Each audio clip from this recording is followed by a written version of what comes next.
In late October, I decided to take a leisure train journey from Windsor, Ontario to Quebec City, traveling the entire Quebec City Windsor Corridor. I arrived at the Windsor train station approximately 1 hour and 30 minutes prior to departure.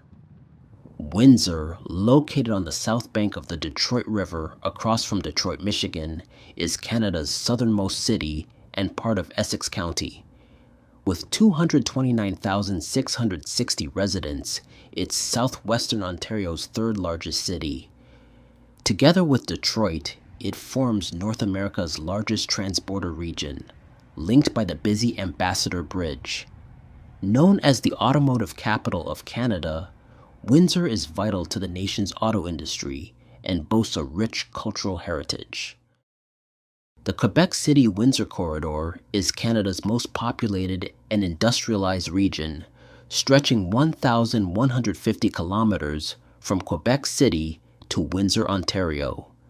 Home to over 18 million people, about half the national population, it includes 7 of Canada's 12 largest metro areas, including 3 of the top 4. Its economic and political importance is comparable to the U.S. Northeast megalopolis.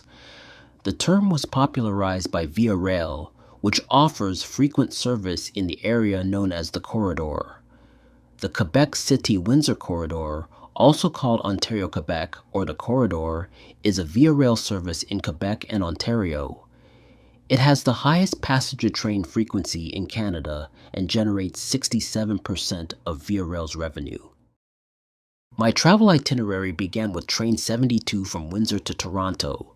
The following morning, I planned to take Train 60 from Toronto to Montreal, then transfer to Train 26 from Montreal to Quebec City, completing my journey along the entire Quebec City-Windsor Corridor. For this trip, I chose to travel exclusively in business class, eager to enjoy the upgraded amenities and onboard dining. My previous experience in business class from Quebec City to Toronto had been highly satisfying, and a subsequent trip from London to Toronto though undocumented, was equally impressive, if not slightly better.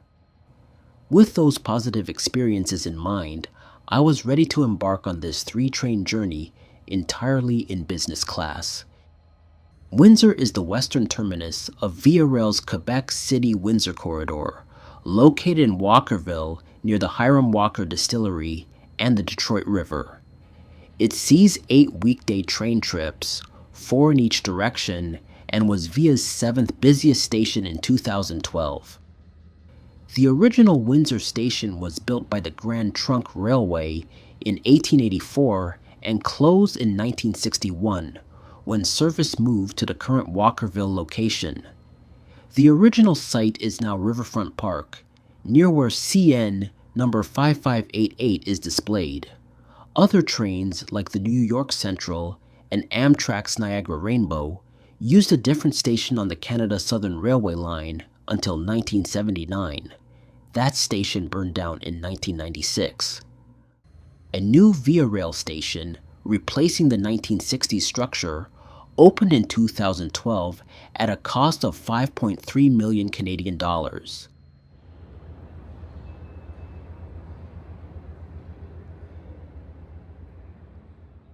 Inside the train station, there are restrooms, a water fountain, standard seating for passengers, a television displaying Detroit area news, and a small study area equipped with electrical outlets for laptop use, convenient for travelers who need to work while waiting. I also noticed a Windsor currency exchange booth, though it appeared to be out of service and possibly permanently closed. My Toronto-bound train was scheduled to depart at 8:43 a.m., and since I had arrived quite early, I had a considerable wait before boarding.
After some time waiting, boarding was announced and my ticket was scanned. Passengers with disabilities and those traveling in business class were invited to board first. The boarding process was smooth and well organized, particularly for business class passengers. My business class fare from Windsor to Toronto was $171.36 Canadian, and the train car I boarded was an LRC model from the 1980s, refurbished and updated to meet modern standards.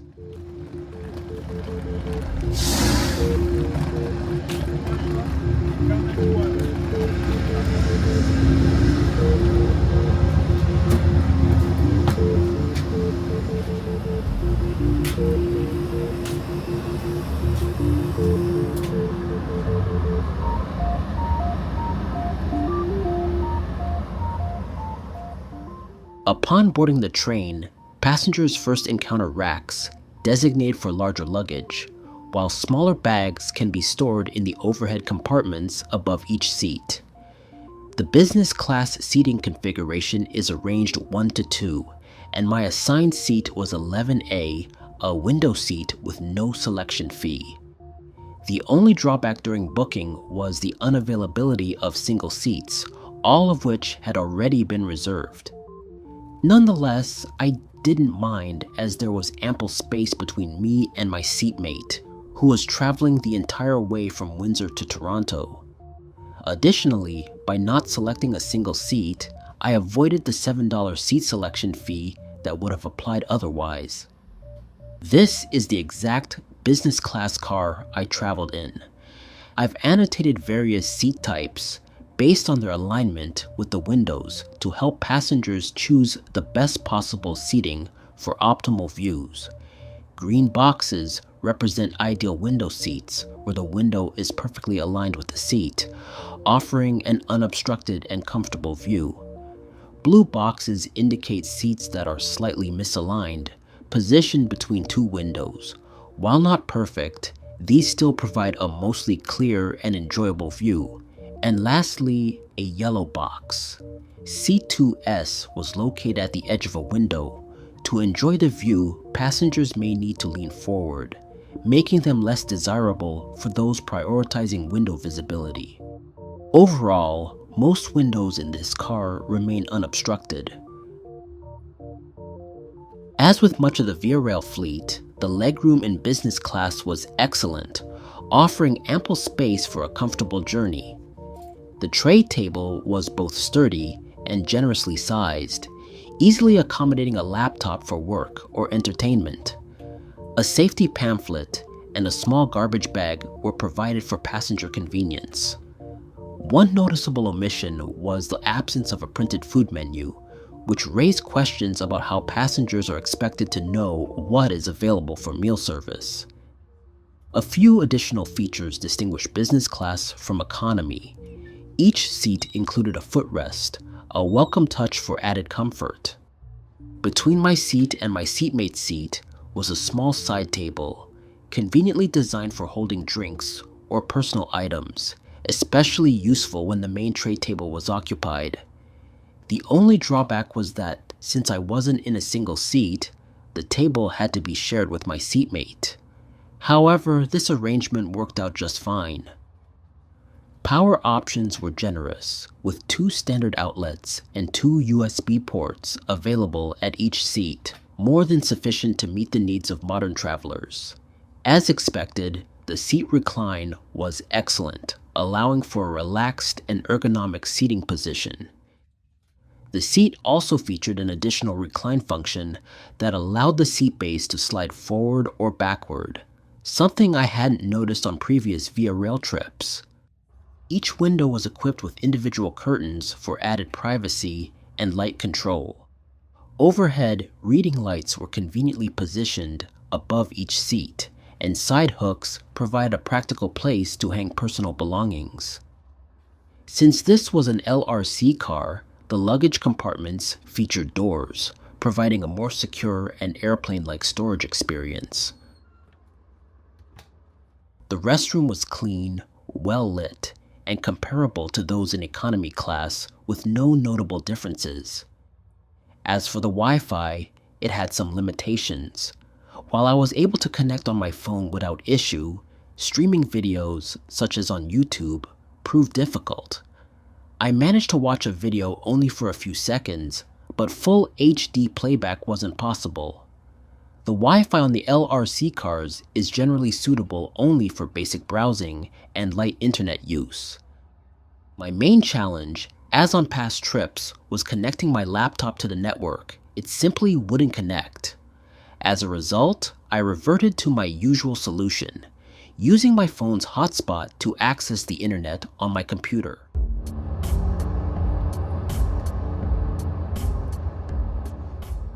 The train departed Windsor Station precisely at 8:43 a.m., with scheduled stops in Chatham, Glencoe, London, Ingersoll, Woodstock, Brantford, Aldershot, and Oakville before reaching its final destination, Toronto's Union Station, at 1:11 p.m. However, given Via Rail's reputation for frequent delays, I was prepared for the possibility of a late arrival. Although I wasn't traveling on one of the Siemens Venture trains subject to speed restrictions, I still anticipated potential delays along the route.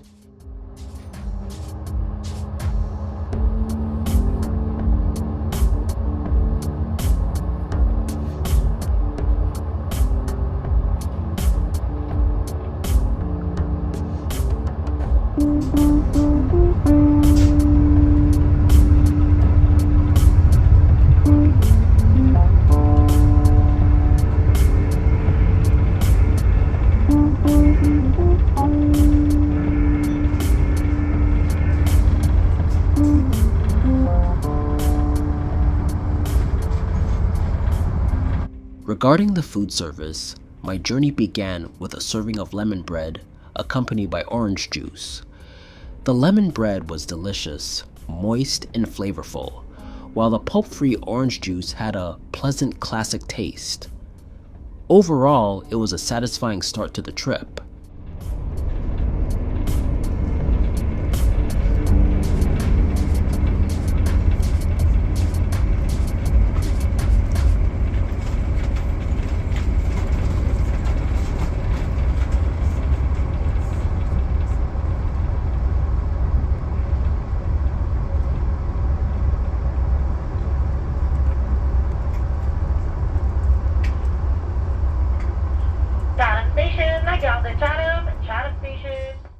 The Chatham Canadian National Railway's Via Rail Station is a 1.5-story brick structure built in 1879.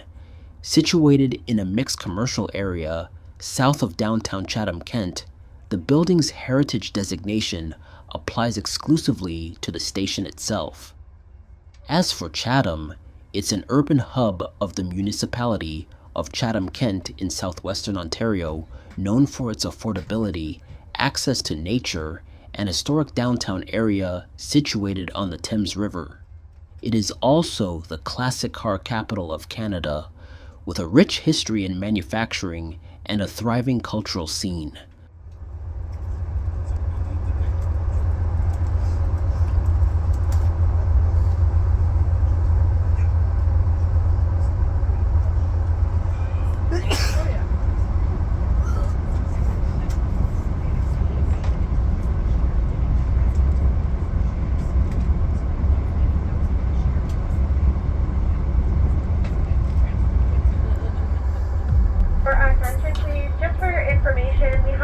Stop here as we're waiting for my colleagues on the S71 to go past us. Once they're gone, we're just waiting on the release of a link to be able to get to our next stop, which will be Glencoe. On the way to Glencoe, the train made an extended stop to allow another train to pass. The wait lasted noticeably longer than expected, but it was necessary to ensure safe passage on the single-track section. Unfortunately, this delay made it clear that our arrival in Toronto would inevitably be later than scheduled.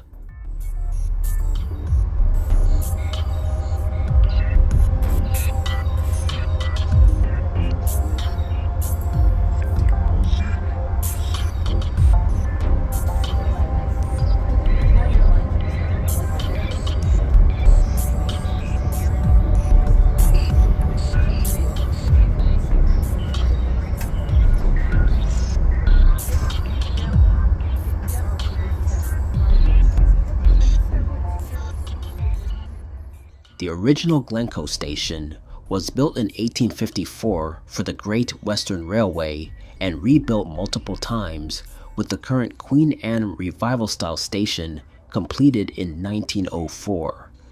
Restored to pristine condition, it features a metal ceiling with pine trim and separate waiting rooms for men and women, as was customary at the time. In 2010, it was inducted into the North America Railway Hall of Fame for its national significance to the railway industry. Glencoe is a small rural village in southwest Middlesex, Ontario, located between London and Chatham.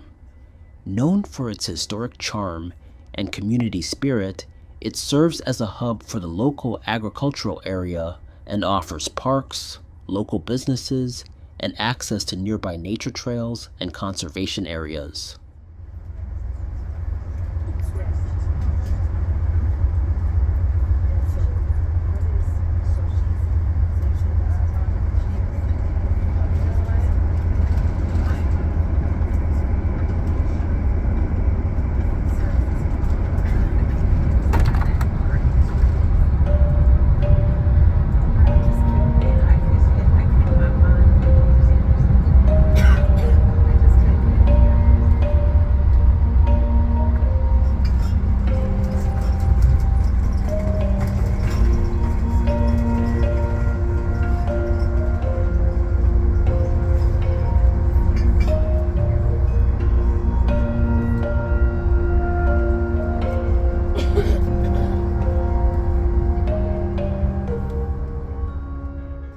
London Station is a key Via Rail hub for trains between Toronto, Sarnia, and Windsor.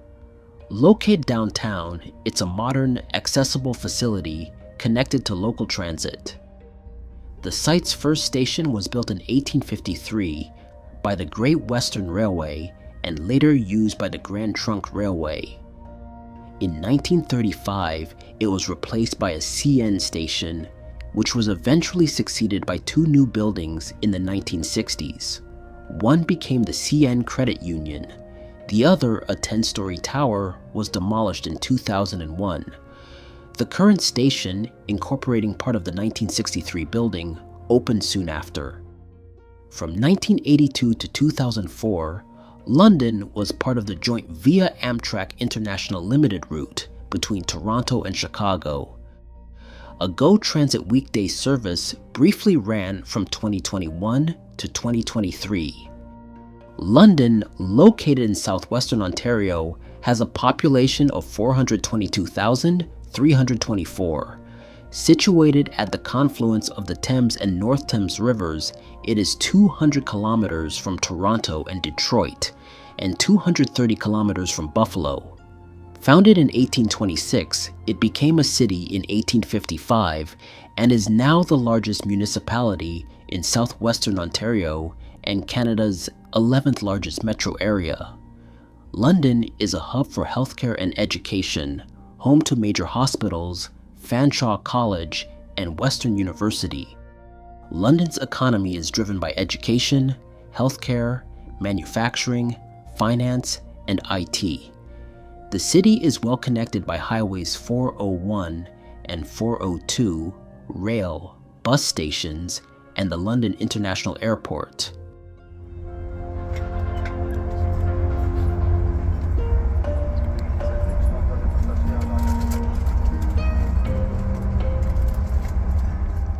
On the way to Ingersoll, drink service started, and I requested for ginger ale.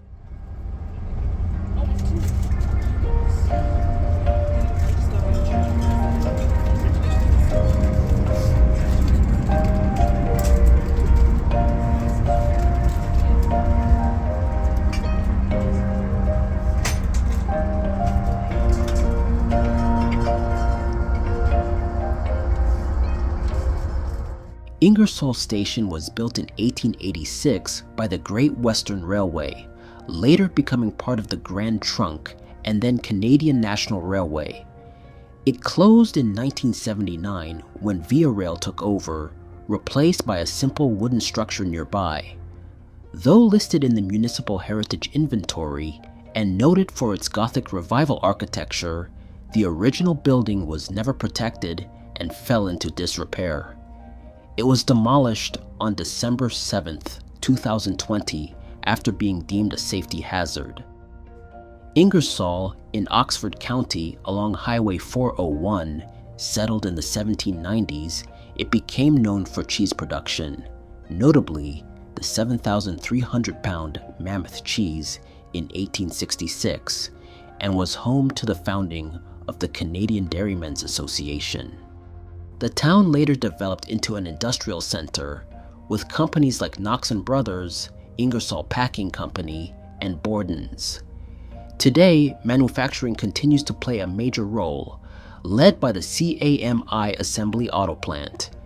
Ingersoll is twinned with Great Barrington, Massachusetts.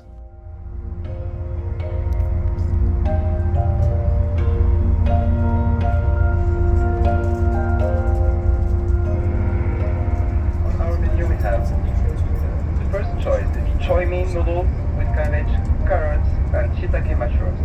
Or for our second choice, MSC certificate grilled salmon with dukkha butter, Moroccan-style rice, and Brussels sprouts.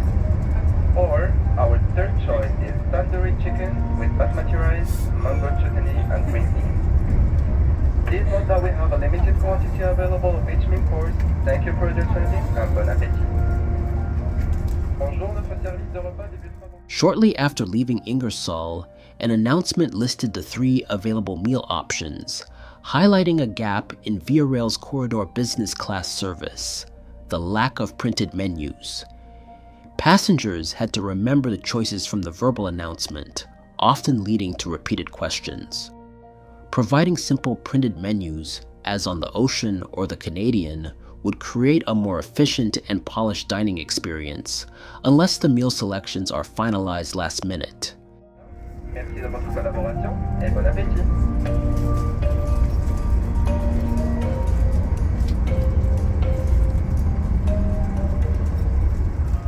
Before the main course was served, a hot towel was provided for hand cleansing, a fitting and thoughtful start to the meal. Shortly afterward, the train arrived in Woodstock, Ontario.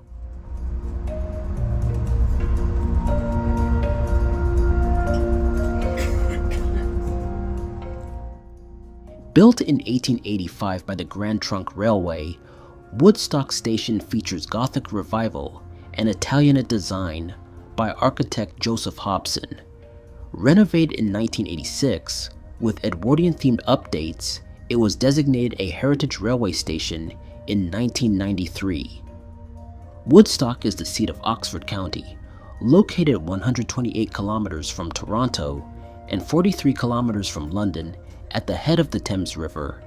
It's known as the Dairy Capital of Canada and the Friendly City. Settled in 1800 and incorporated in 1851, Woodstock has a strong manufacturing and tourism economy, a Fanshawe College campus, cultural attractions like the Woodstock Museum, and vibrant summer festivals. The city features preserved Victorian architecture, historic civic buildings, and a large community center with a hockey rink and banquet hall.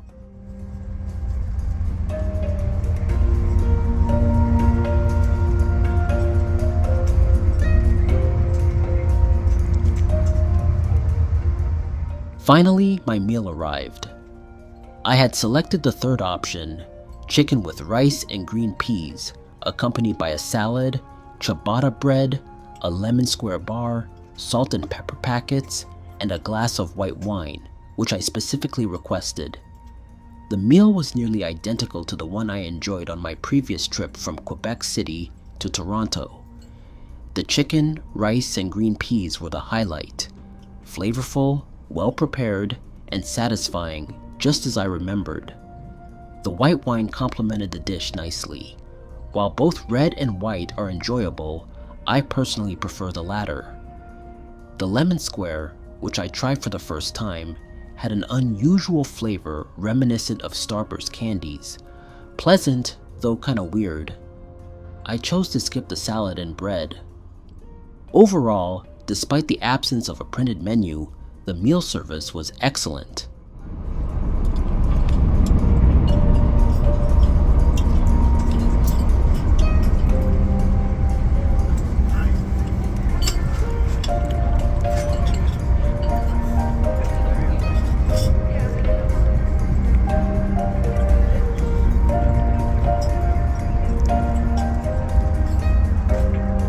Brantford Station, got down to Brantford Station. Built in 1905 by the Grand Trunk Railway and designed by Spear and Roans, Brantford Station was key to the city's economic growth, bringing in markets, materials, and labor. Via Rail invested $350,000 in upgrades in 2002, and today 10 passenger trains connect Brantford daily to major cities like Toronto, Montreal, and Ottawa. Brantford, located on the Grand River in southwestern Ontario, is politically independent from surrounding Brant County. Situated on the Haldimand Tract, it's named after Mohawk leader Joseph Brant. Many of his descendants and other Indigenous people live on the nearby Six Nations Reserve, Canada's most populous. Known as the Telephone City, Brantford is where Alexander Graham Bell invented the telephone at his family's homestead. It's also the birthplace of Wayne Gretzky and Phil Hartman.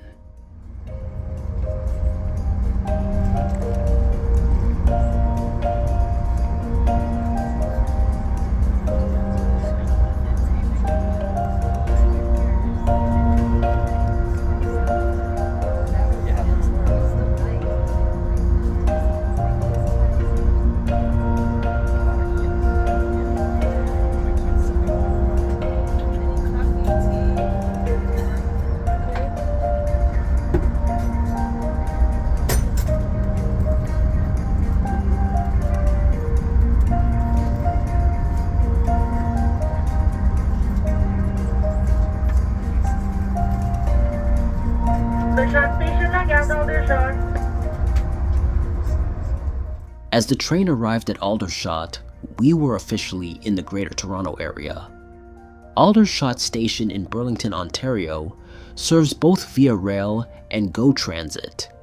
Originally built in 1855 as Waterdown Station, it was renamed Aldershot in 1912 and later closed in 1978 before the current GO Transit station opened in 1992. Today, it is the western terminus of GO's Lakeshore West Line's 30-minute off-peak service, with some trains continuing to West Harbour and Niagara Falls. The station also serves the joint Via Amtrak Maple Leaf from Toronto to New York City, acting as Via's station for Hamilton.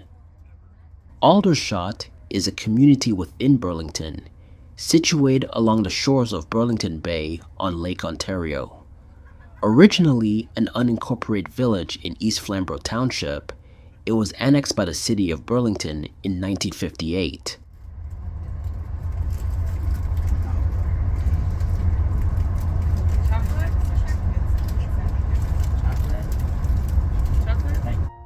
As the train made its way to Oakville, I was offered a piece of chocolate that tasted delightful, accompanied by a cup of water I had requested earlier during the beverage service.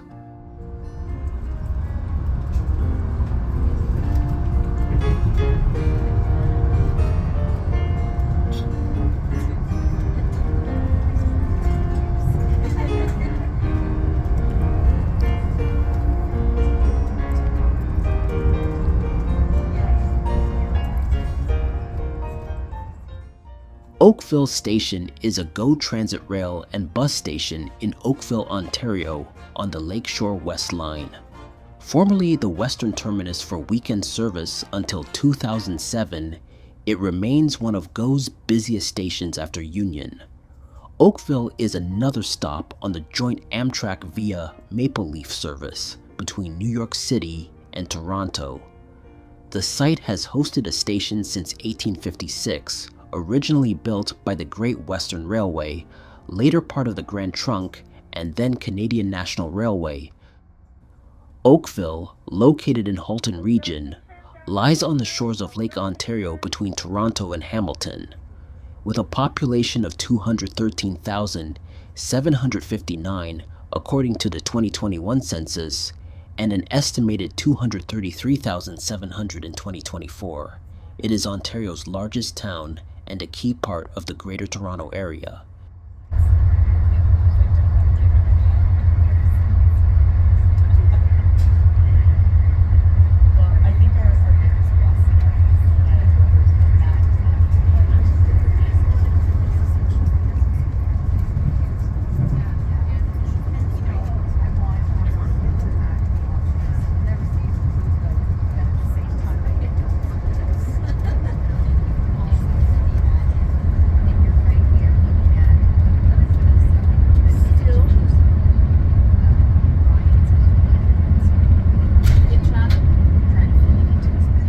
As we approached Toronto's Union Station, the train made another brief stop to allow a GO train to pass.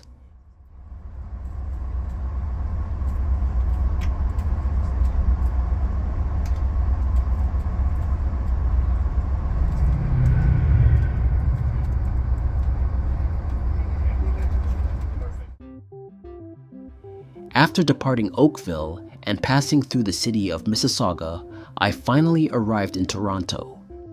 Toronto, Ontario's capital and Canada's largest city, had 2.8 million residents in 2021 and over 7.1 million in the Greater Toronto Area by 2024, making it the fourth largest city in North America.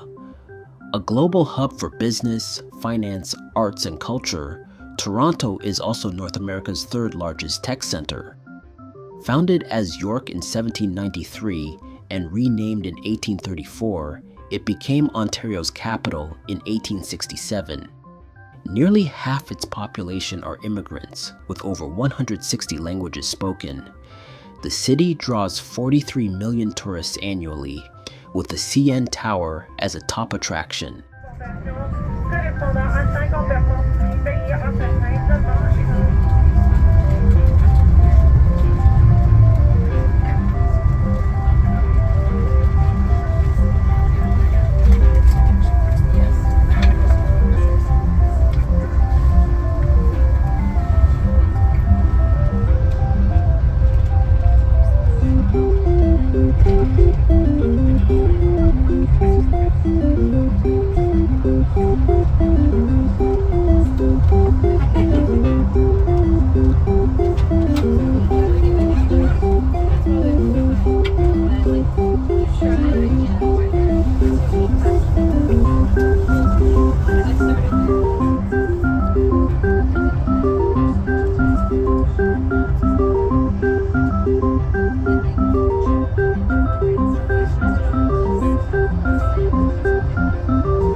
in Toronto.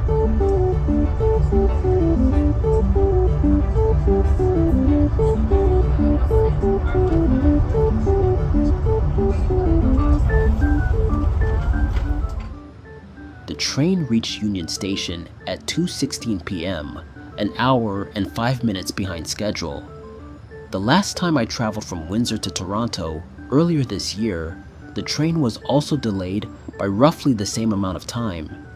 In other words, the on-time performance remained unchanged. As compensation, passengers were informed they would receive a 50% travel credit for the Windsor-Toronto route, with details to be sent via email. However, to this day, no such email has been received. This raises questions about how travelers are expected to redeem the credit. Would they need to contact customer service and provide their booking information to claim it? Regardless, it's disappointing and highlights the inconsistencies within Via Rail's travel credit system. Unfortunate. On a positive note, despite the significant delay and slow journey, the meal service was excellent. I thoroughly enjoyed the food and beverages provided during the trip. Had this been an economy class journey, the experience would likely have been more frustrating. However, regardless of whether one travels in economy or business class, delays are always inconvenient, especially for passengers with connecting trips, who are often left with no choice but to schedule connections several hours after their planned arrival.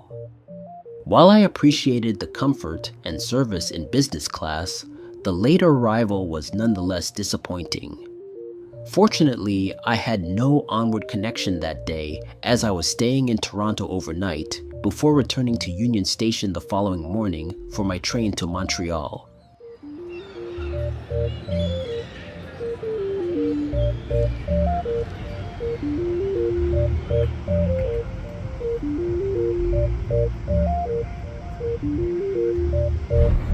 Arrival. St. George Station. Change here for line 2. Doors loaded on the left.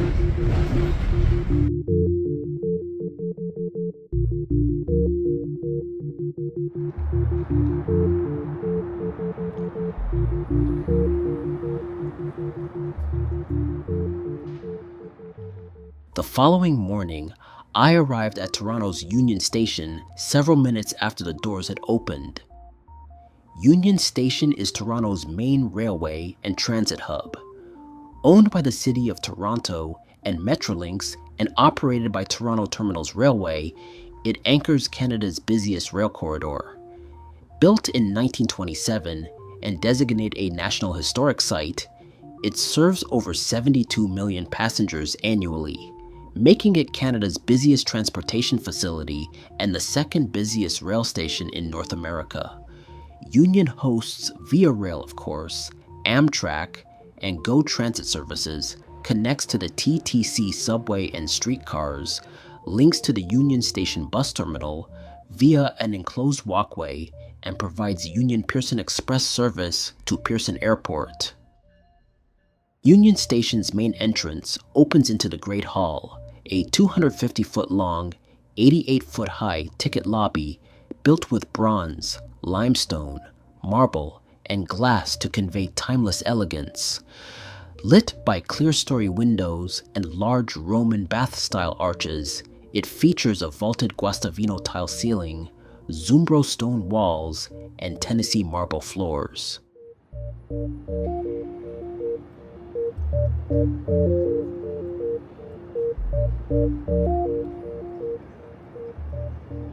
The cornice bears carved names of Canadian destinations once served by the Grand Trunk and Canadian Pacific Railways. Today, the Great Hall mainly serves Via Rail and Amtrak passengers, housing ticketing, baggage services, a business lounge, the Grand Clock, and travel information desks.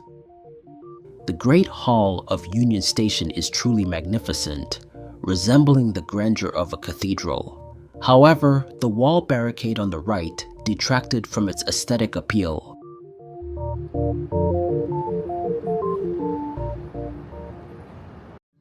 Union Station's origins date to 1858, when the Grand Trunk Railway built Toronto's first Union Station, later replaced by a larger 1873 structure used by multiple railways.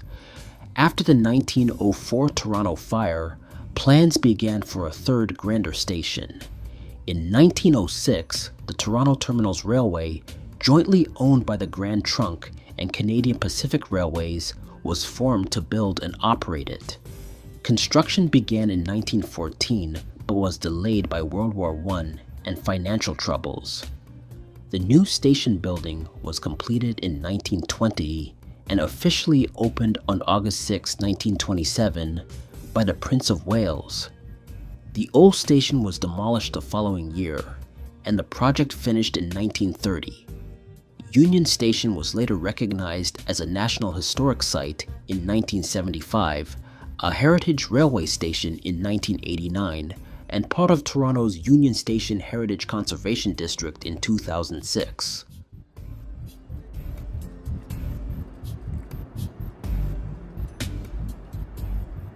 Union Station features three main concourses: the Bay Concourse, the York Concourse, and the Via Rail Concourse located between them.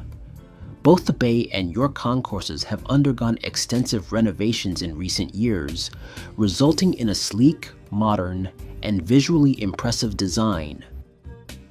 The York Concourse includes a spacious food court and a connecting tunnel filled with additional shops and restaurants that lead to the Bay Concourse, offering passengers a wide variety of dining and shopping options.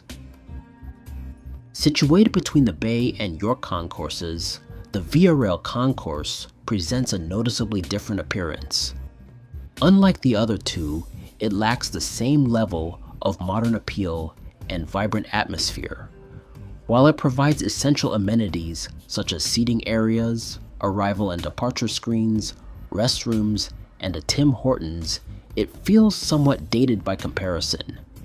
In my opinion, a future renovation of the Via Rail Concourse would complete the transformation of Union Station into a fully cohesive and beautifully modern transportation hub. Before boarding my train, I decided to visit the business class lounge, which opens at 6 a.m.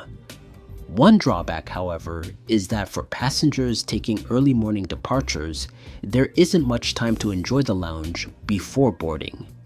I found myself wishing it opened at the same time as Union Station itself, 5:30 a.m., to better accommodate early travelers. The lounge itself is spacious and visually appealing. I particularly appreciated the vintage charm created by the pendant lighting and the variety of seating options, from comfortable couches to individual armchairs. The design carries a subtle nostalgic feel, which adds character to the space. Amenities include a private meeting table, individual workstations, and a beverage area offering soft drinks, juice, and hot beverages such as coffee and hot chocolate. However, the food selection was disappointing. Apples were the only option available. It was surprising to see no other light snacks such as cookies, chocolate bars, or even packaged treats. As a result, guests looking for something more substantial would need to visit the Union Station food court and purchase food separately, which somewhat defeats the purpose of offering complimentary refreshments. Overall, while the lounge could improve its snack offerings and opening hours, it remains a stylish, comfortable, and well-designed space, an excellent spot to relax before embarking on a journey, whether short or all the way to Vancouver.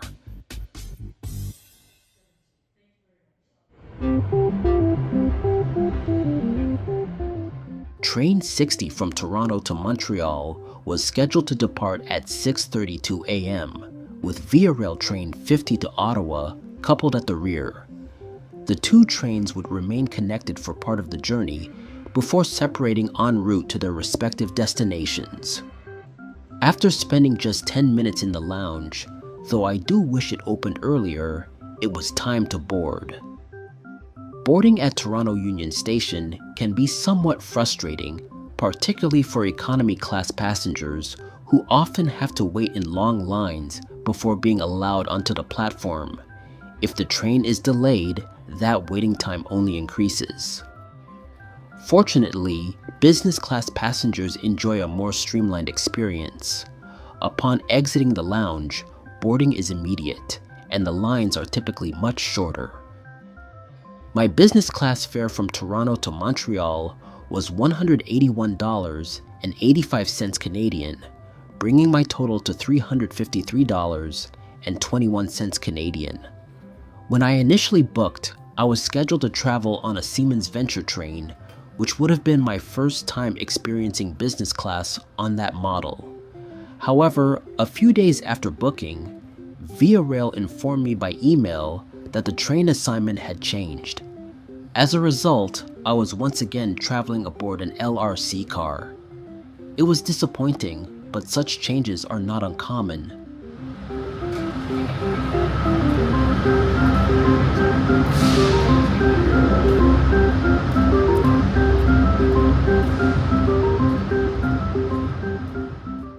Unlike my previous trip, this time I was able to secure a single seat, 11S, for an additional $7 fee, which, in hindsight, seems reasonable. The single seat comes with its own pair of electrical outlets, eliminating the need to share power access with a seatmate. It also includes a dedicated table, providing extra personal space and convenience. As for the other onboard features, legroom, tray table, safety pamphlet, Wi-Fi, and washroom facilities, they remain consistent with my previous experience, so there's little new to note. With that, it's time to settle in and get this journey underway.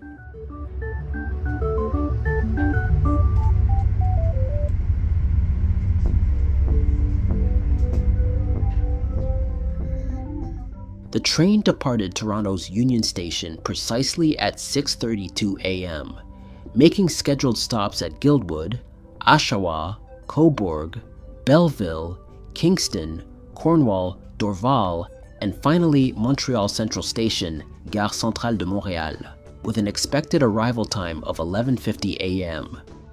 Since this was not a Siemens Venture train, a model that currently operate under certain speed restrictions, there was a reasonable chance the train would arrive in Montreal on time. However, given Via Rail's track record and the delays I experienced on my previous trip from Windsor to Toronto, punctuality was far from guaranteed.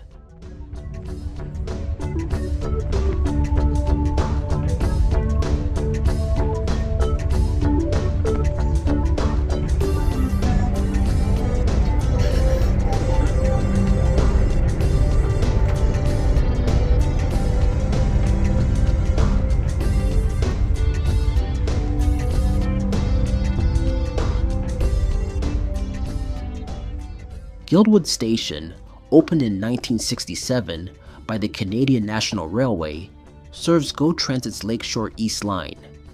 It was designed for easy TTC bus and car access, though early land costs made pedestrian access lengthy. Since 1979, it has operated as Toronto's secondary intercity rail station after Union Station. Major upgrades, including new tunnels and platform work, were completed in July 2019. Guildwood is a residential neighborhood in southeast Scarborough, Toronto, known for its artistic heritage and scenic location along the Scarborough Bluffs.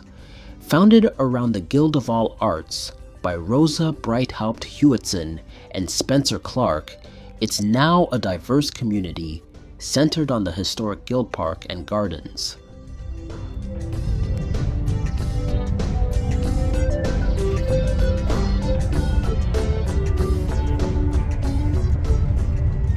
After departing Guildwood Station, I ordered a hot chocolate accompanied by 2 small cups of 2% milk. The drink was rich and flavorful, an excellent way to start my breakfast.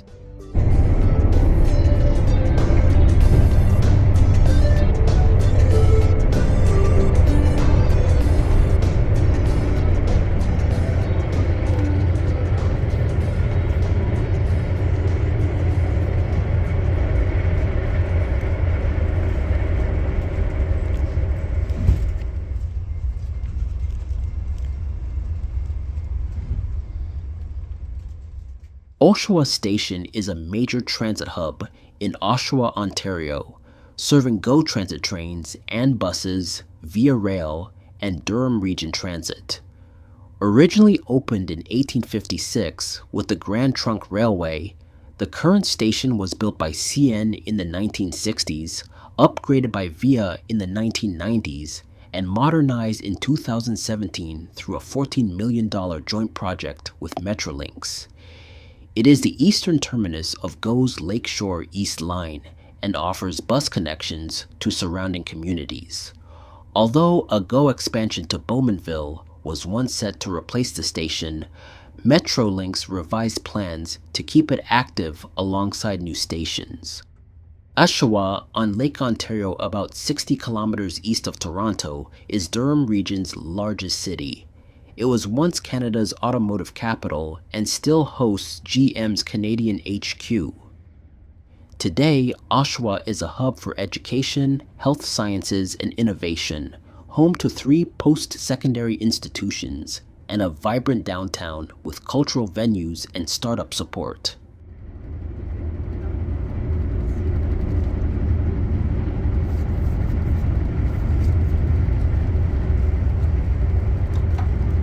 Before breakfast service began, hot towels were distributed to all passengers. Shortly afterward, an announcement was made outlining the breakfast options, though this experience underscored the value of having printed menus on board.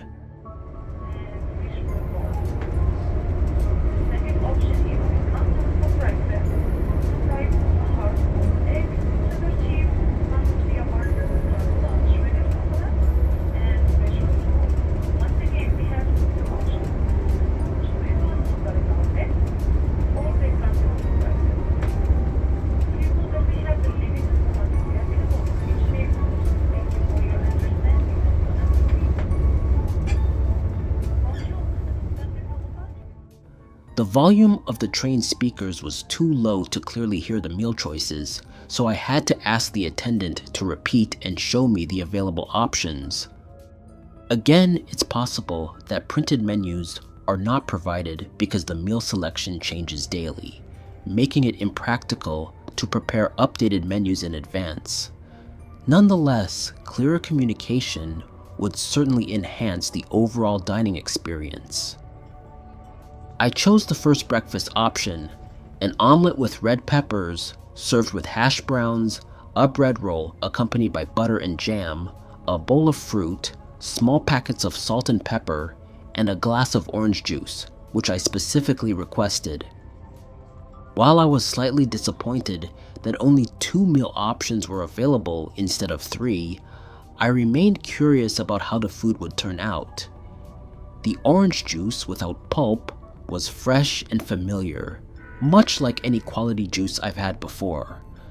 The bread roll was warm and enjoyable, and the omelet, though not exceptional, was pleasantly prepared. The hash browns were acceptable. Pretty okay. I chose to skip the red peppers and the fruit bowl. Overall, despite the limited selection, the meal was satisfying and a decent way to start the journey.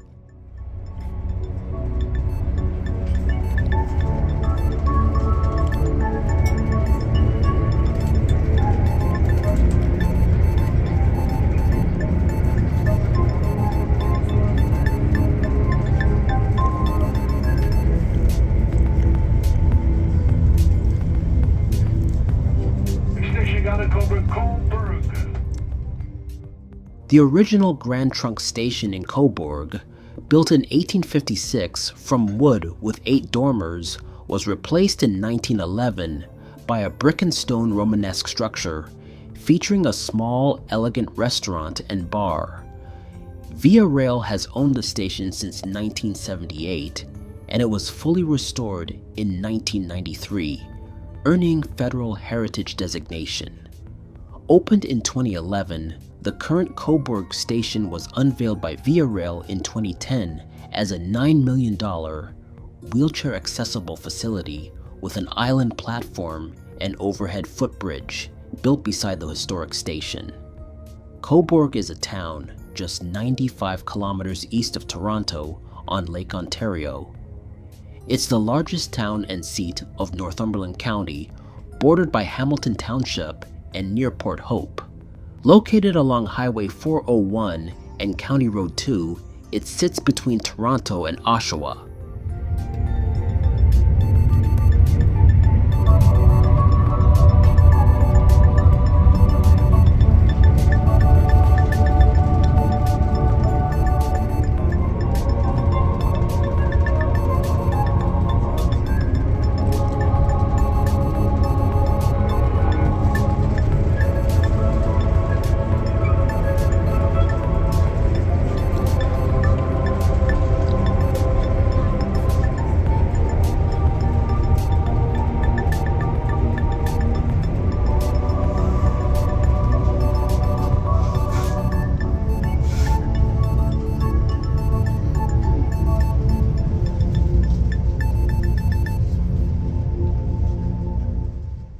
The original Belleville station was built in 1856 from Trenton limestone for the Grand Trunk Railway.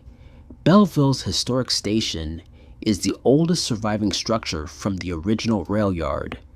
Designated a National Historic Site in 1973 and protected since 1992, it played a key role in Belleville's development as a major rail hub, once employing over 1,000 people.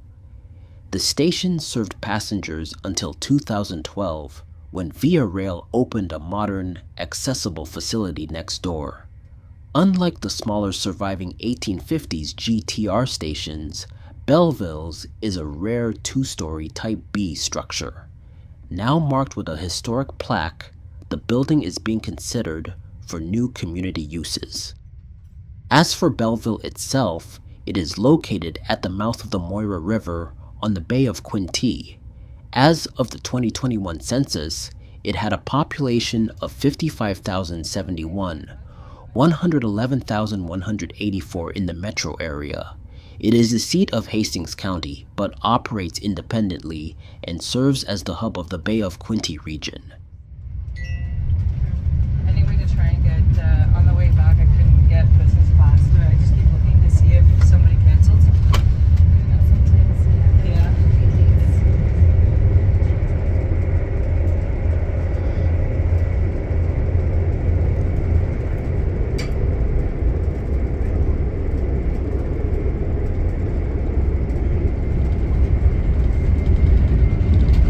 Station out of Kingston.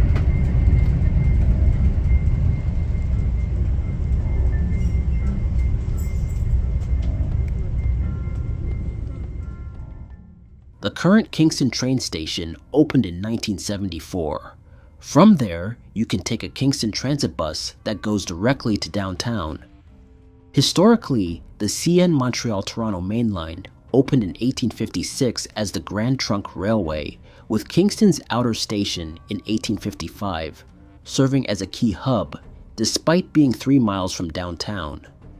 Then, of course, in 1974, CN opened a new station west of the city, realigning the tracks and abandoning the outer station, now a ruined heritage site with only its wall clock preserved.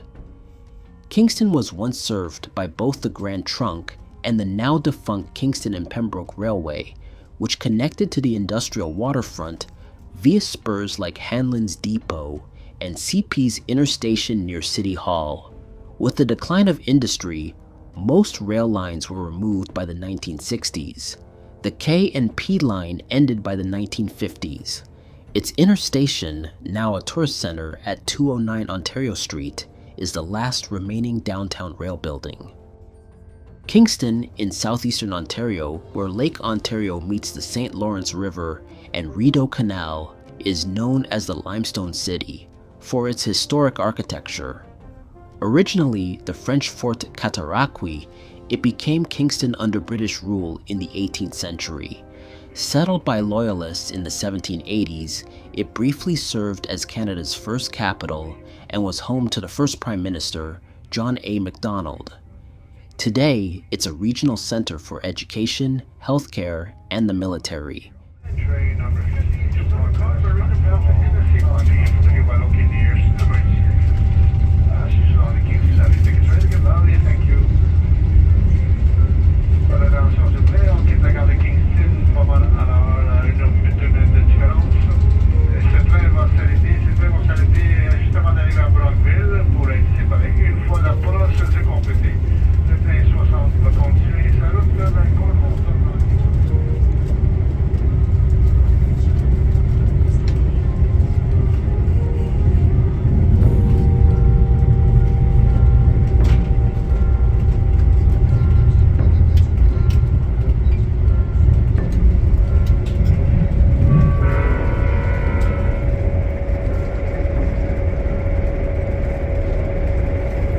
Mint candies were distributed to all passengers several minutes after the train departed from Kingston.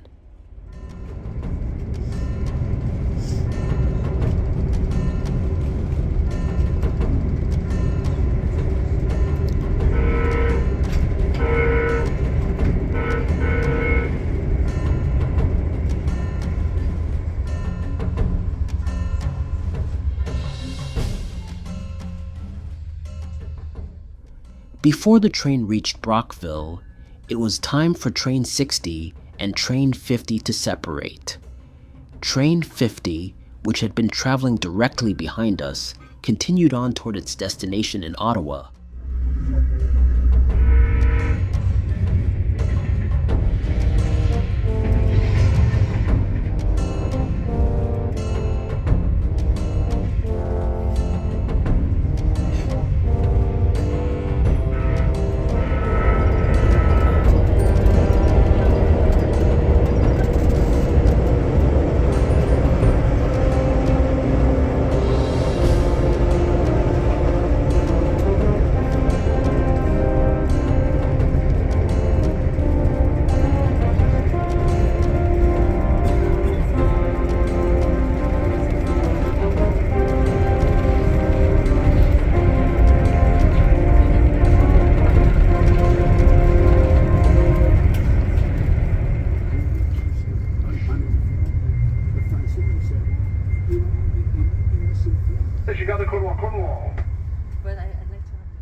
Cornwall Railway Station sits at the north end of Cornwall, Ontario. The Grand Trunk Railway arrived in 1856, and the downtown CNR station was demolished in 1962 after the rail line was rerouted in 1957 due to the St. Lawrence Seaway project. Cornwall, Ontario's easternmost city, borders Quebec and New York State. Named after the Duchy of Cornwall, it operates independently of the surrounding counties. Located along the St. Lawrence River and Highway 401, it's a key U.S.-Canada entry point and regional hub for logistics, distribution, and call centers.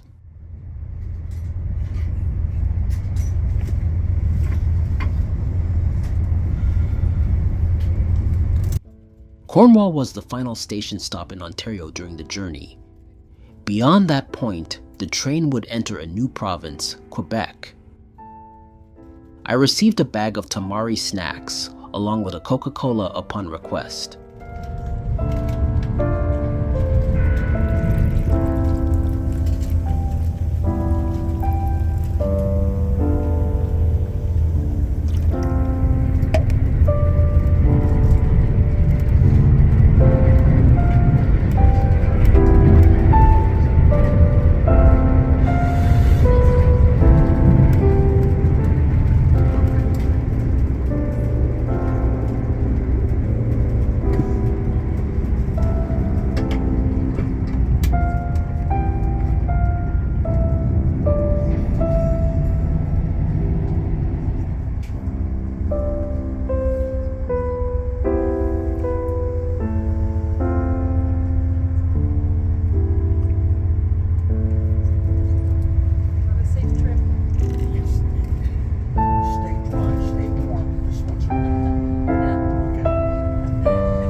Dorval Station, operated by Via Rail, is located 2 kilometers south of Montreal-Pierre Elliott Trudeau Airport in Dorval, Quebec. It serves all corridor trains between Toronto, Ottawa, and Montreal, with 2 side platforms connected by an underground passage. The station is near the Dorval Exo commuter rail station and STM bus terminus, all within walking distance. A free shuttle, Air Connect, links Dorval Station to the airport every 45 to 60 minutes. Dorval is a suburban city on Montreal Island in southwestern Quebec. Its 2021 population was 19,302, a 4.2% increase. Despite having the largest area on Montreal's west side, it is sparsely populated as Montreal Pierre Elliott Trudeau Airport covers about 60% of its land. The population is concentrated in the southern part. Founded in 1667, Dorval is the oldest city on Montreal's west side and one of the oldest in Canada and North America.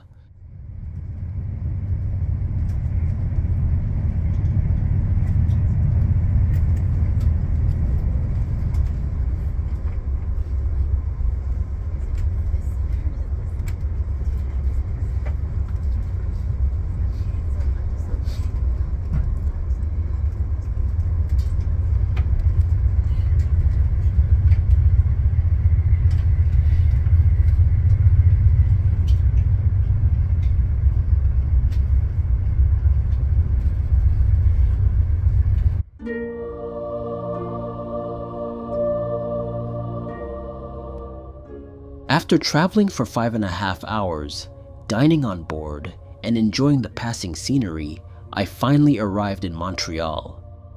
Founded in 1642 and named after Mount Royal, is Quebec's largest city and Canada's second largest.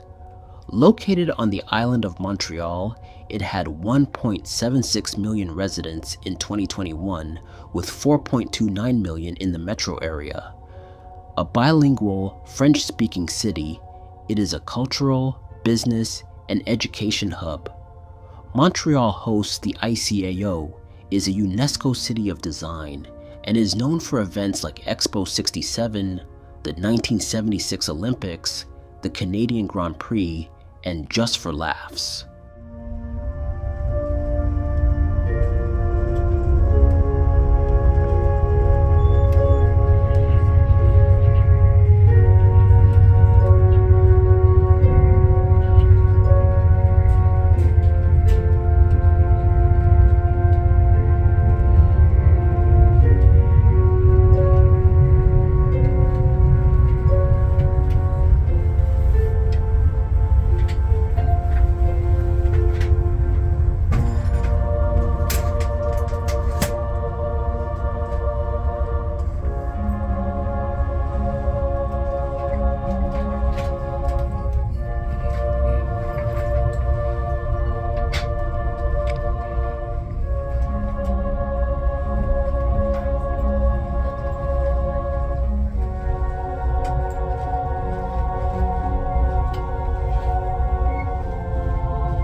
The train pulled into Montreal Central Station at 12:03 p.m., about 13 minutes behind schedule, which was a minor delay and far better than being over an hour late. Overall, I found this trip better than my previous journey from Windsor to Toronto. The train was noticeably faster and, to a small degree, more punctual. Breakfast service was satisfactory as well. While I found the service on the Toronto-bound trip marginally better, this experience was still quite good. Train 26, bound for Quebec City, was scheduled to depart Montreal at 4:40 p.m. When I booked this trip, I had the option to take the 12:45 p.m. train, but I decided against scheduling a connection so close to my arrival time in case of delays. As it turned out, I would have had enough time to catch it, but ultimately it wasn't worth the risk.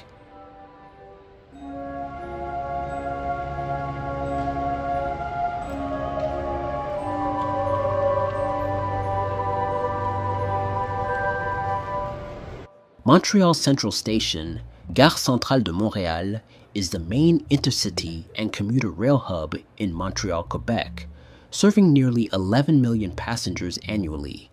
It is Canada's second busiest train station after Toronto Union Station.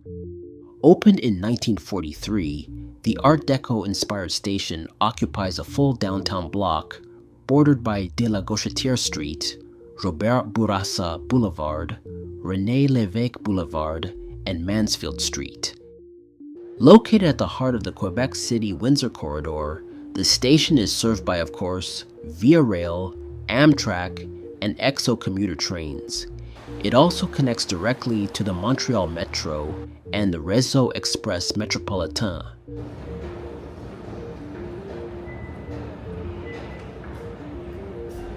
Montreal Central Station opened on July 14, 1943, following years of planning and construction delays caused by the Great Depression.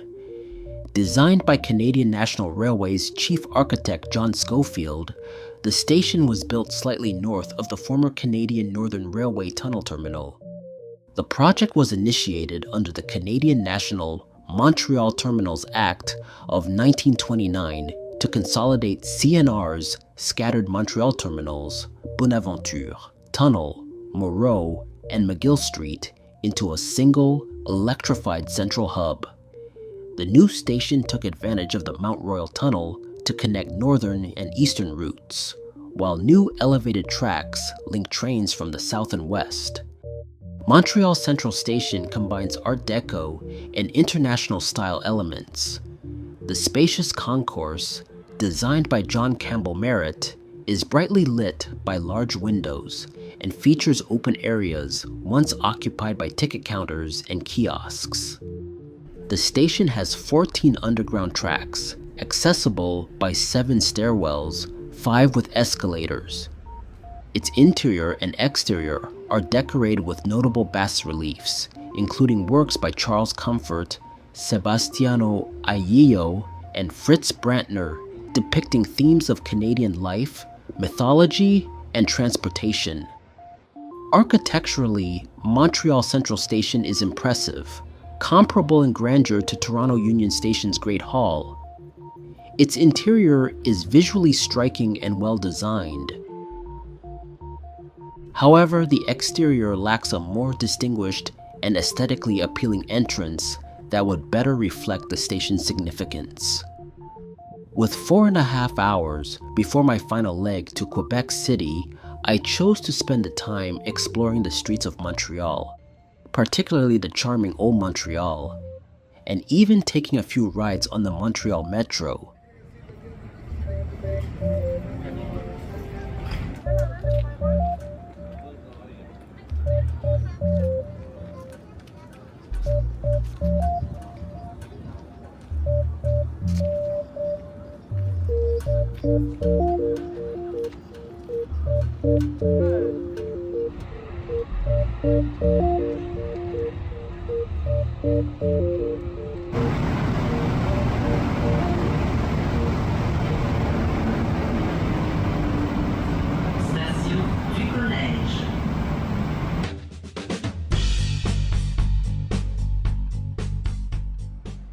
Around 4 p.m., I returned to Gare Centrale, which, like Toronto's Union Station, features a business lounge.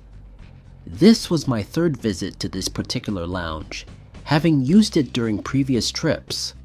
However, it was the first time I had seen it so busy. Unfortunately, this lounge is generally regarded by passengers as one of the less desirable ones compared to Toronto's, and I could understand why. There were 2 main issues. Aside from the entrance, there were no windows, resulting in a lack of natural light, and the lounge itself was quite small, which explained the crowding. While Toronto's Union Station Lounge has a charming vintage character, the one at Montreal Central Station feels more modern, pleasant enough, but somewhat generic. The seating area consists of identical waiting chairs, and the study section lacks dividers, offering little privacy. The food and beverage selection was limited as well. Apples were the only snack available, and the drink options included soda, juice, tea, coffee, and hot chocolate. Again, I continue to find it surprising that business class lounges provide so few food choices, leaving passengers to either purchase something from one of the station's restaurants or wait to dine on the train. Overall, the lounge was acceptable, albeit a step down from others such as Toronto's. Still, it was far preferable to standing for long periods in the main hall at Montreal's Central Station. For comparison, the most unusual lounge I've visited remains the one at London Station, which barely qualifies as a lounge at all. It's essentially an open space with a door.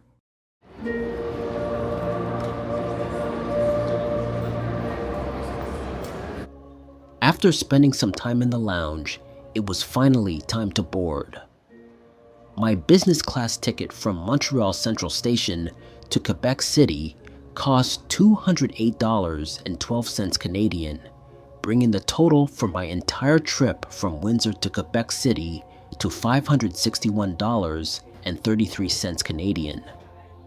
Interestingly, that price is comparable to the cost of a sleeper class fare on Via Rail's ocean service from Montreal to Halifax. Heck, at that rate, one might even consider flying instead.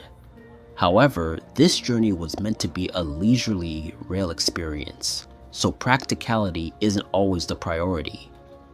Once again, the train I was scheduled to board was originally a Siemens Venture set. However, Via Rail informed me via email that the equipment had been changed. My chance to experience business class on a Siemens Venture train was, unfortunately, lost. Instead of boarding an LRC car, I would be traveling in a stainless steel Budd car dating back to the 1940s, of course, refurbished for modern service. This substitution was a pleasant surprise, offering a unique change from the usual LRC experience. I had always been curious to see what business class would be like on a Budd car. My seat for this journey was 6S. Once again, I managed to secure a single seat for an additional $7. Here is the seating map indicating my location. The main issue with the seat map, however, lies in the placement of the windows. Via Rail provides two types of seating maps on its website, one for the LRC cars and another for the Budd cars. At first glance, the layouts appear nearly identical aside from the directional arrow indicating the train's orientation. The seat numbering is the same, but the window placements differ slightly. Because of this, the color-coded seat maps I had customized needed adjustment. I had initially assumed I would be traveling in an LRC car again, but that turned out not to be the case. Fortunately, I ended up with a good window seat, despite the unexpected change. Seats 6S and 6A are among the few that maintain full window alignment on both Budd and LRC cars. For passengers using this seating chart, it's important to choose carefully and be aware that some seats may align with a full window, while others may only have a partial view. From my experience, the seat maps on the Siemens Venture trains are easier to interpret, as each car is clearly identifiable. Overall, there wasn't much new to note, aside from the seat design, a different safety pamphlet, and a slightly modified restroom layout. The rest of the experience, including the Wi-Fi, was largely the same.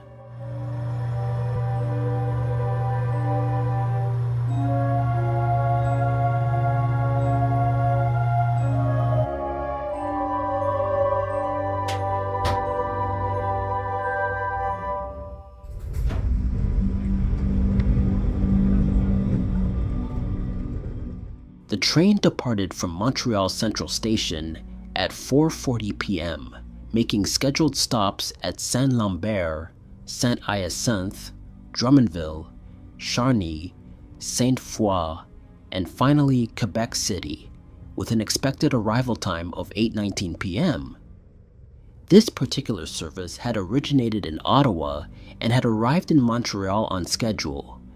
The question now was whether it would maintain its punctuality all the way to Quebec City, a question I intended to answer.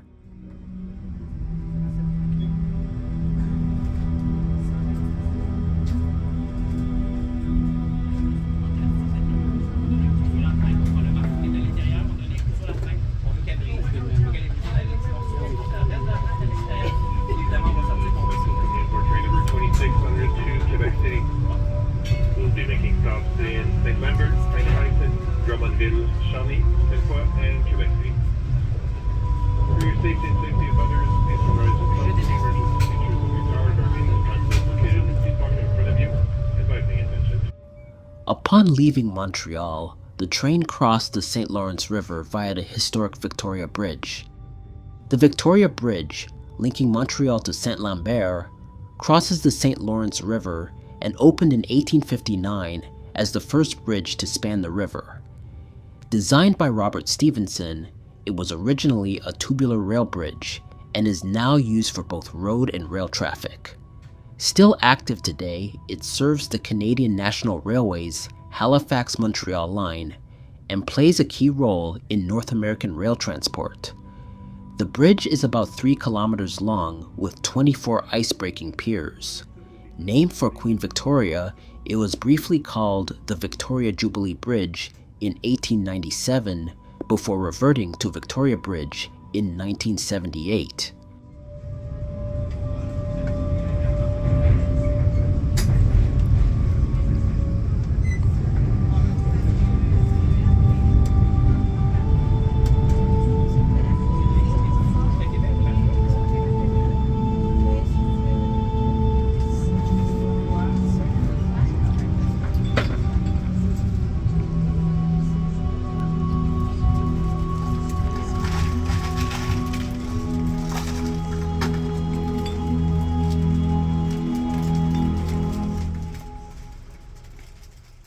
Saint-Lambert Station serves exocommuter trains, Via Rail, Amtrak, and RTL buses.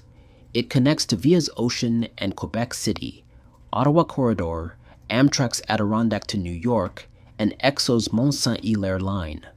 Unstaffed since 2012, the station remains open during train times as a shelter. It is not wheelchair accessible and is in ARTM Fare Zone B. It also serves nearby Longueuil. As for the city, it is located on the south shore of the St. Lawrence River across from Montreal. It is part of the urban agglomeration of Longueuil in the Montérégie region.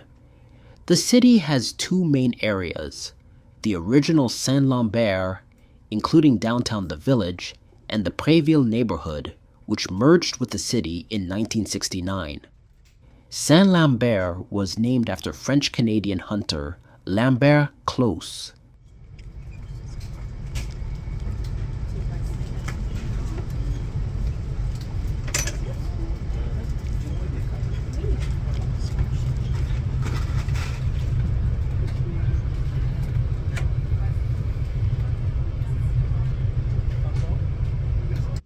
En route to our next destination, I was offered additional tamari, accompanied by a cup of water upon request. Shortly thereafter, hot towels were distributed to all passengers, a clear indication that dinner service was about to begin.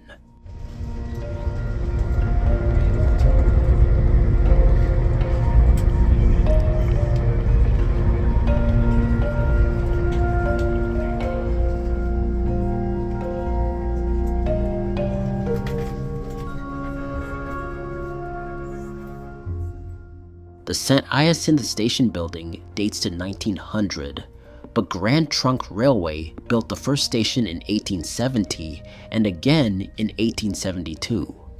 As for the city, it is located on the Yamaska River in the Montérégie region. With a 2021 population of 57,239, it is part of Les Mascoutins, RCM, and is crossed by Autoroute 20. The city is also the seat of its judicial district.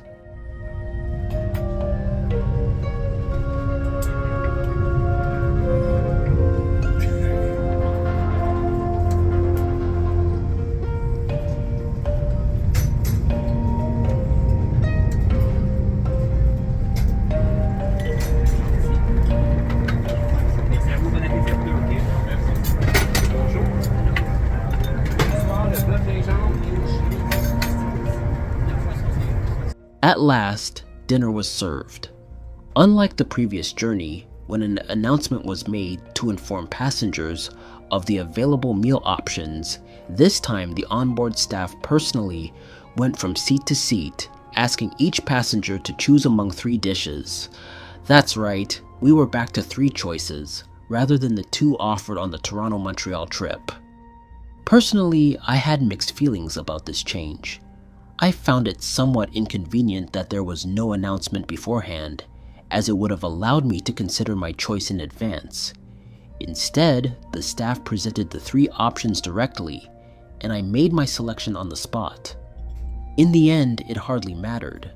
Without printed menus, an announcement would have made little difference, since I would have needed to ask questions about the dishes anyway. So, what did the final dining experience on my journey from Windsor to Quebec City have to offer? For dinner, I was served lasagna topped with a rich tomato sauce, accompanied by a Napa cabbage salad, or at least that's what I believe it was, along with a slice of bread, an oatmeal bar for dessert, and a glass of white wine upon request. The lasagna was the highlight of the meal, flavorful, satisfying, and reminiscent of the classic versions I've enjoyed in the past. The bread was also quite good, and the wine matched the quality of what I had earlier on the Windsor-Toronto leg, smooth and enjoyable. Overall, the meal service was slightly better than the breakfast offered on the Toronto-Montreal segment. Comparing this dinner with the meal I had on the Windsor-Toronto trip, it's difficult to say which was superior, as both were excellent in their own ways. However, if I had to choose, I would give a slight edge to the Toronto-bound service, mainly because of the weird and quirky lemon square dessert that stood out as a memorable touch. In any case, I came away impressed with the overall quality of Via Rail's meal service throughout the journey.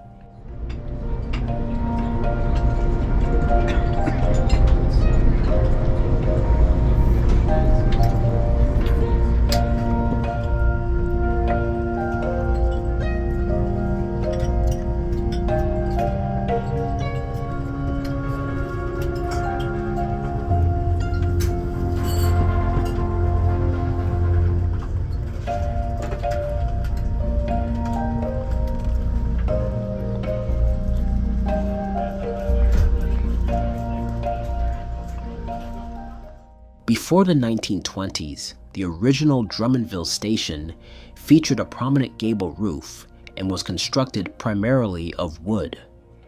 In the 1920s, the modest wooden structure was replaced by a larger station built of stone and brick.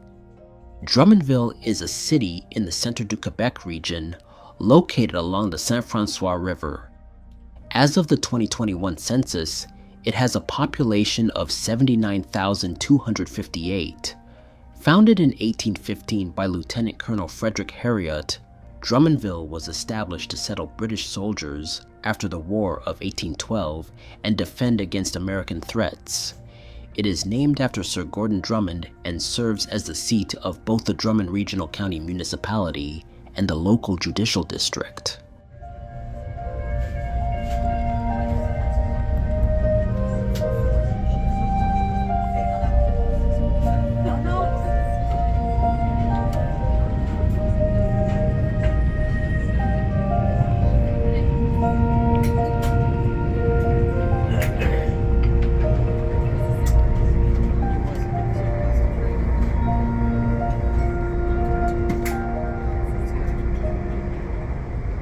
Several minutes after departing Drummondville, passengers were offered a piece of chocolate, similar to the one provided on the Toronto-bound trip. Just like before, it was delicious and pleasantly familiar.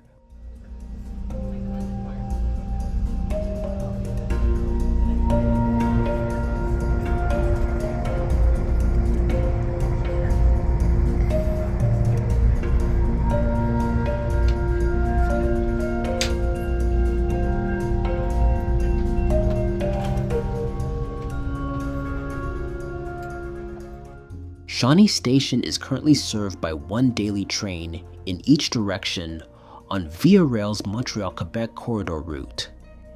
It previously served as a stop on the Montreal Gasp train until 2013 and on the Ocean until 2014, when that service was relocated to Sainte-Foy Station. Shawnee is a district in Lévis, Quebec, located south of Quebec City on the St. Lawrence River's south shore. Formerly an independent city, it merged with Lévis on January 1st, 2002.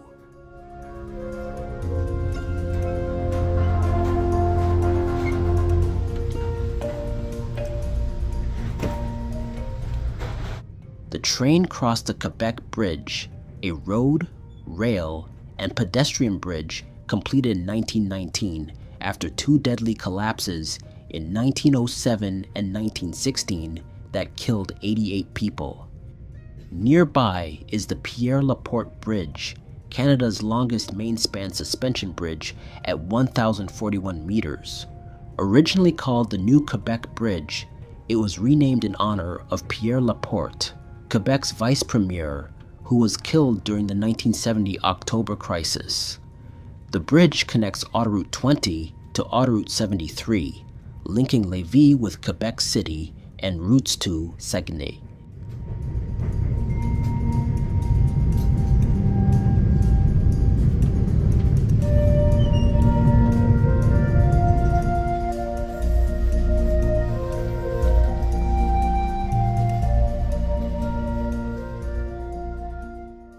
Sainte-Foy Station is a staffed Via Rail station in Quebec City located on Chemin de la Gare in the former city of Sainte-Foy.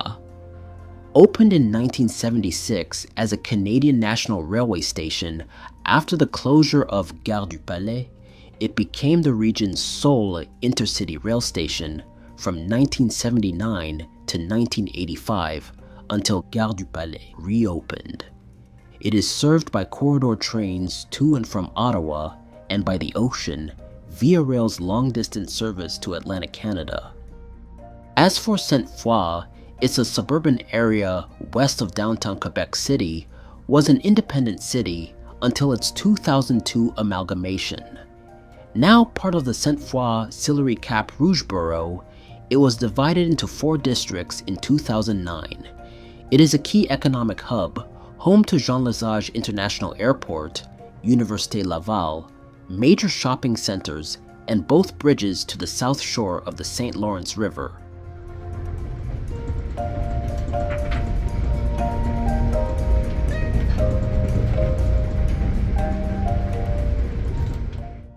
Following a 3.5-hour ride from Montreal, complete with a pleasant dinner service and views of the landscape gradually disappearing into the evening darkness, the train finally arrived in Quebec City. Quebec City is the capital of the province of Quebec and the second largest city after Montreal.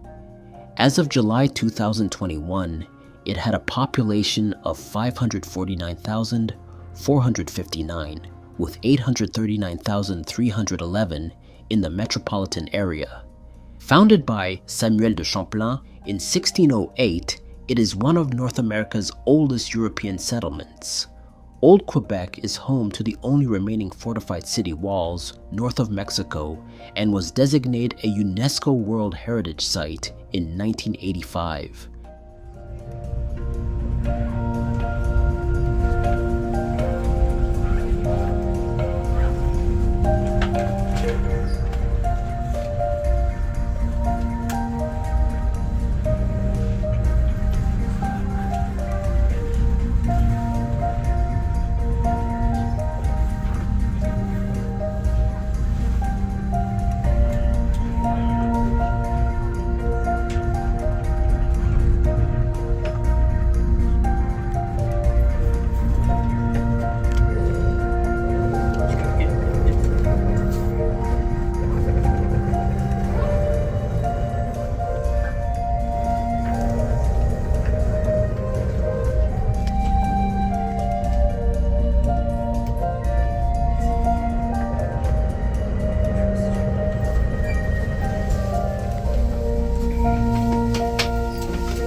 the journey had come to an end.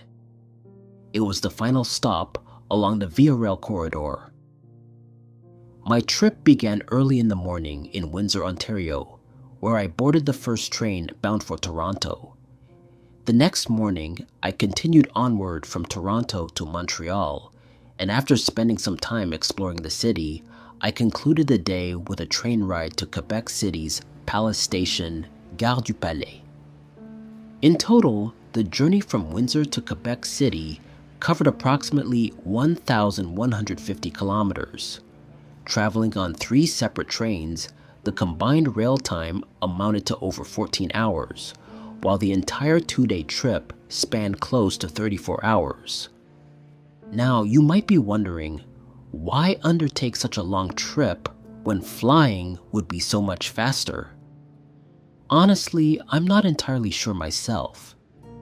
Perhaps it was the allure of sightseeing, the leisurely pace, or simply my fascination with public transit and rail travel. It was something I'd wanted to experience for quite some time. Traveling business class on this route reminded me somewhat of Via Rail's long-distance services, like the Ocean, though without the sleeper cars or the convenience of a direct route. While it may not have the same level of excitement as the Canadian or the Ocean, the corridor offers a distinctive and enjoyable travel experience. With a future high-speed rail system, a journey like this could become even more engaging and efficient. Oh, and an improvement of your travel credit system when the train is running late. For anyone considering this trip, it's entirely doable, even in economy class. Here are a few tips from my experience. Plan ahead. Allow for a few hours between connecting trains to accommodate potential delays. Bring your own food. If you're traveling in economy, packing homemade meals can be a cost-effective and convenient option. Prepare entertainment. Via Rail's onboard Wi-Fi, except maybe on the newer Siemens Venture trains, isn't ideal for streaming, so download your favorite movies or shows in advance. Whether you choose to travel in summer or winter, the Via Rail corridor offers a remarkable way to experience Canada's landscapes and cities, all the way to the historic beauty of Quebec City. Whether you're departing from the border city of Windsor or the blue coast city of Sarnia,